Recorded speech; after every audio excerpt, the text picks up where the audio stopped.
Thank you, Justin, for being here. Tell the people who you are and what film you're representing. My name is Justin Chon, and I'm here with the film Miss Purple, and I'm the writer-director. Great. And what was the impetus for you to create this film? So, you know, like the first few films I wanted to make out the gate, I wanted them to be very personal, and, you know, Gook was about the LA riots, and my family got looted during the riots, and this film is about a brother and sister. And I have a sister, and I always thought that the brother and sister dynamic relationship is very unique and particular.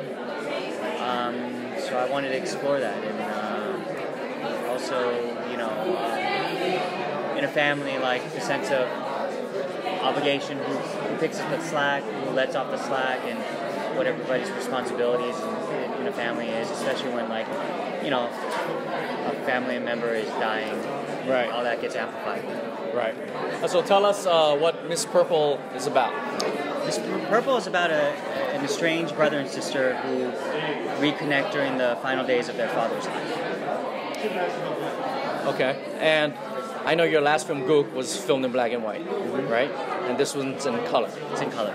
Were there any differences as a filmmaker in telling the story in color, you think? No, you know, even, you know, black and white is a color, you know, but they're colors. Right. But I guess, no, I don't think they're much different. It's just how you utilize the, you know, the frame. You know, I think with black and white, you're more thinking about, like, you know, contrast and shadows and texture.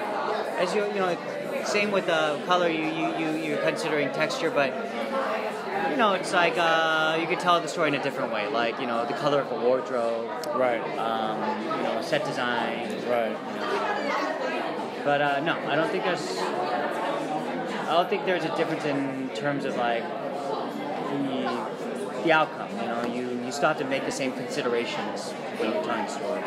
Got it. And how from start to finish, from concept to wrap day, how long did it take?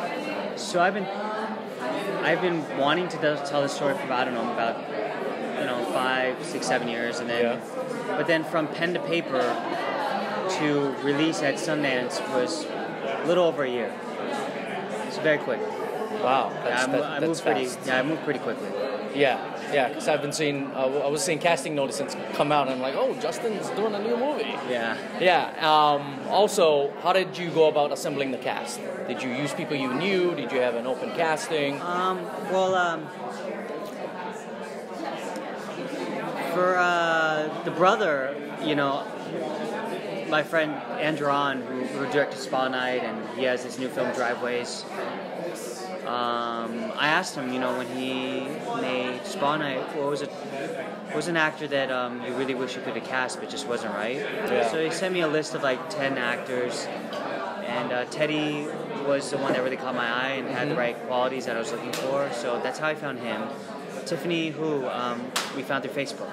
We put a Facebook posting up. We also went through a traditional casting director, but like Tiffany was a find off of Facebook, and she came in and, you know, blew us away. And Octavio, who plays kind of sort of a pseudo love interest in the film,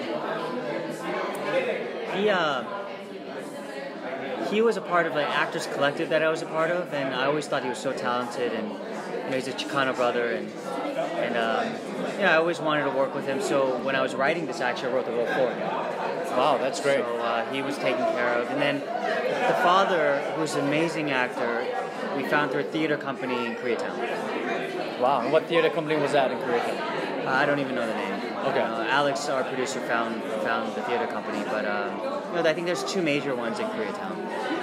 Okay, yeah, because I've only heard of one. I didn't know there were 2, but I forget the names because I knew people that went through there. Okay, my next question is, any advice you have for any artists of color? Be true to yourself.